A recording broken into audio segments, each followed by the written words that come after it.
Hey guys, welcome to success Dilip. मैं दिलीप कुमार, स्वागत है आपका। इस वीडियो में बात करने वाले हैं आज की अमेजिंग परमानेंट जॉब्स भर्ती के बारे में, जो कि वैकेंसी रिलीज की गई है जिंदल इंडिया की तरफ से। जी हाँ दोस्तों, जिंदल इंडिया ग्रुप की तरफ से परमानेंट जॉब्स के लिए बेहतरीन वैकेंसीज निकाली गई है, जो कि ऑल इंडिया के कैंडिडेट के लिए वैकेंसीज है। चाहे आप ITI पास आउट हो, या फिर आप डिप्लोमा पास आउट हो, या फिर आपने BTech कर रखे, सारे स्टूडेंट के लिए ITI technician, JEE and AE engineer level की पोस्ट पर परमानेंट वैकेंसीज निकाली गई है, जो कि ऑल इंडिया के कैंडिडेट एलिजिबल है।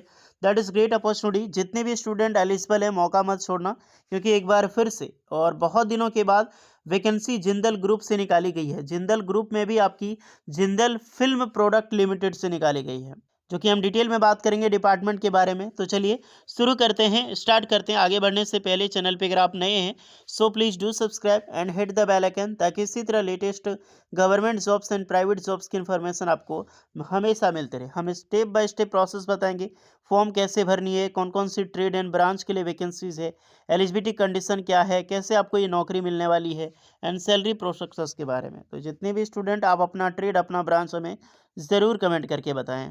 ये नोटिफिकेशन आप लेटरवाला.com हमारी ऑफिशियल वेबसाइट है, आप यहाँ पे विजिट करके डाउनलोड कर सकते हैं। यहाँ लगातार ITI की जॉब्स, डिप्लोमा की जॉब्स एंड BTech इंजीनियरिंग की जॉब्स पब्लिश की जाती है, जैसे वो सरकारी नौकरी हो या फिर कोई प्राइवेट नौकरी हो। जैसे ट्रेड्समैन मेट की नई वैकेंसीज आई हुई है, NLC India limited coal mining से भी नई भर्ती निकाली गई है, तो उसमें भी आप अप्लाई कर सकते हैं।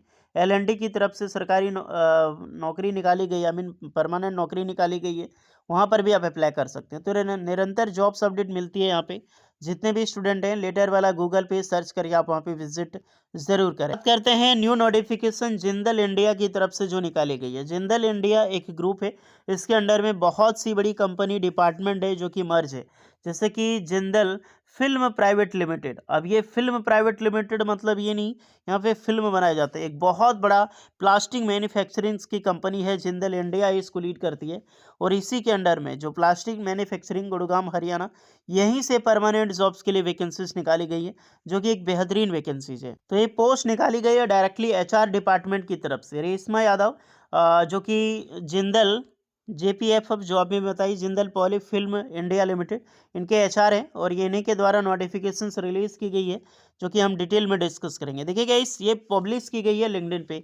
अगर आपने अभी तक लिंक्डइन पे अपनी प्रोफाइल नहीं क्रिएट किए हैं, तो गलती कर रहे हैं, मिस्टेक कर रहे हो आप। यहाँ पर टॉप MNCs के डायरेक्टली HR और कंपनी के द्वारा खुद नोटिफिकेशन पब्लिश की जाती है, जिसके ज़रिए आप फॉर्म अप्लाई कर सकते हैं। तो लिंक्डइन पे अपना प्रोफाइल ज़रूर क्रिएट करें, एक आपका चलता फिरता रिज्यूमे है।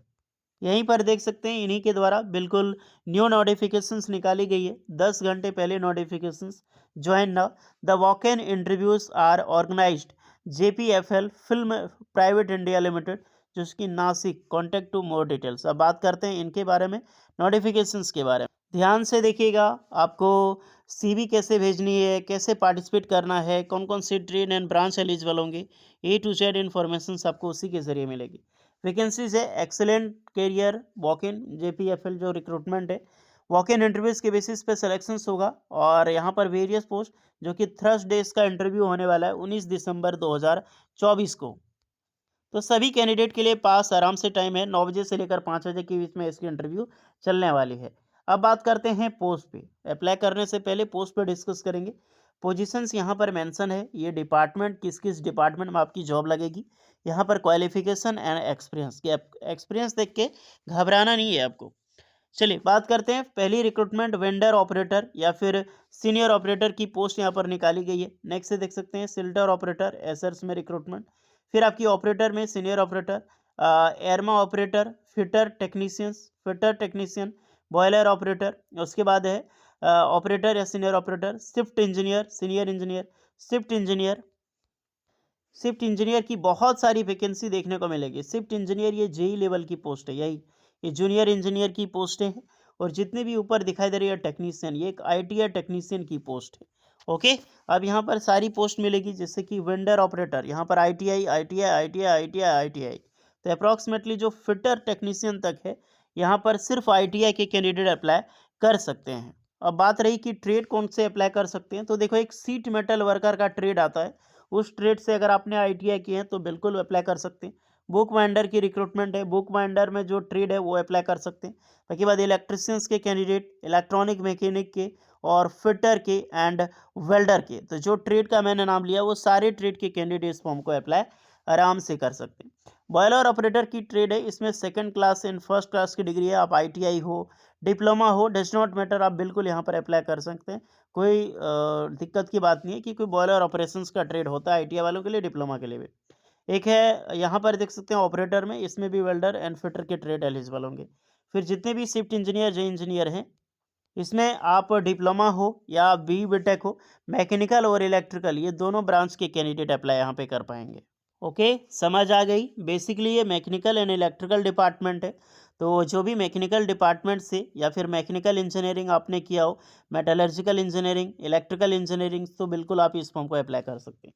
एक्सपीरियंस जो दिखाई दे रहा है, एक्सपीरियंस पे नज़र नहीं डालना है आपको। अगर आपके पास एनएससी है, यानी कि नेशनल अप्रेंटिसशिप सर्टिफिकेट, आपने अप्रेंटिसशिप कर रखा है, तो विदाउट एनी एक्सपीरियंस जितने भी आईटीआई डिप्लोमा वाले हैं, बिल्कुल आप फ्रेशर अप्लाई कर सकते हो, सिर्फ एक्सपीरियंस के बलबूते। एक्सपीरियंस भी अच्छी खासी डिपार्टमेंट से आपका होना ज़रूरी है, बट गवर्नमेंट से किसी भी डिपार्टमेंट से आपका अप्रेंटिसशिप है तो चलेगा, बट एक्सपीरियंस जो है डिपार्टमेंट से होना चाहिए। जैसे कि मान लीजिए एक आईटीआई पास आउट स्टूडेंट है, वो एनएससी किया हुआ है, बिल्कुल अप्लाई कर सकता है। और जो आईटीआई पास आउट कैंडिडेट एक दूसरा है जो एनएससी नहीं है बट उसका एक्सपीरियंस है, तो एक्सपीरियंस इस कंपनी से रिलेटेड होना चाहिए। स्टील प्लांट, माइनिंग्स हो गया, फायर हो गया, बॉयलर माइनिंग से रिलेटेड हो गया, बॉयलर से रिलेटेड हो गया, वैस तरह से। जैसे कि सेल भेल रेलवे वगैरह से आपने किया है तो दैट्स ग्रेट। अब बात के मान इसमें जो कैंडिडेट अप्लाई कर रहा है, वो अप्रेंटिसशिप किया है किसी भी डिपार्टमेंट, अदर डिपार्टमेंट से कर लिया, तो क्या ही बेनिफिट्स होगा, यही गवर्नमेंट से किया तो बेनिफिट्स मिलेगी। बाकी बाद डिप्लोमा बीटेक वालों के एक्सपीरियंस कंपलसरी होगा, 1 से 2 साल 3 साल एक्सपीरियंस रखा गया है। आप जिसमें फिट बैठते हो अप्लाई कर सकते हैं। अब जो भी कैंडिडेट पार्टिसिपेट होना है, सबको नासिक में इंटरव्यू है। ओके, तो नासिक ये है आपका, डायरेक्टली इसका ऑफिशियल ऑफिस ही है, यहाँ पे माइलस्टोन करके जाना है आपका, कोई बुंदे गांव करके जगह नासिक में, वहीं पर इसका हेडक्वार्टर, यहीं पर आपकी इंटरव्यू होगी 19 दिसंबर 2024 को। रिपोर्ट करना 8 बजे, 8:30 बजे तक रिपोर्ट हो जाना। अब जो भी स्टूडेंट नहीं जा सकते, कॉन्टैक्ट नंबर दिखाई दे रहा है, आप देख रहे हैं ना, इस कॉन्टैक्ट नंबर पे आपको व्हाट्सअप करना है, आपको अपना updated CV with cover letter लगा के इस पे व्हाट्सअप कर देना। जैसे आपको यहाँ पर बुलाया जाएगा, शॉर्टलिस्टेड किया जाएगा, तो आपको वहाँ से वॉक इन इंटरव्यूज़ के लिए शॉर्टलिस्टेड करके डायरेक्टली बुलाया जाएगा। नहीं तो जो जा सकते हैं 80 किलोमीटर के डिस्टेंस में अगर आपका घर है, तो बिल्कुल आप यहाँ पे नासिक में विज़िट करें और वॉक इन इंटरव्यू में पार्टिसिपेट करें। देन जो नहीं जा सकते हैं उसको रिज्यूमे भेजनी है इन व्हाट्सएप नंबर पे, या फिर कॉल से भी आप बात कर सकते हैं। तो सारी इन्फॉर्मेशन मैंने बताई है 1 टू 1। कोई एक्स्ट्रा डाउट है तो कमेंट करके बताइएगा। डिपार्टमेंट अच्छा है, सैलरी भी अच्छी खासी आपको मिलेगी। एसटीएससी वालों के लिए यहाँ पर रिलैक्सेशन कभी कभार मिल जाती है एज में, नहीं तो नहीं, 18 से 35 साल रखो। और सैलरी अप्रॉक्सीमेटली जिस तरह की आपकी इस पे एक्सपीरियंस होगी वो वेरी करता है, फिर भी मान लो 30 से 35 हज़ार आपकी स्टार्टिंग सैलरी आराम से होगी, मिनिमम 1 ईयर का एक्सपीरियंस या फिर अप्रेंटिसशिप लेके। चाहिए अप्लाई कीजिए, डाउट होगा तो कमेंट करके बताइएगा। मिलते हैं नेक्स्ट वीडियो में, तब तक के लिए जय हिंद।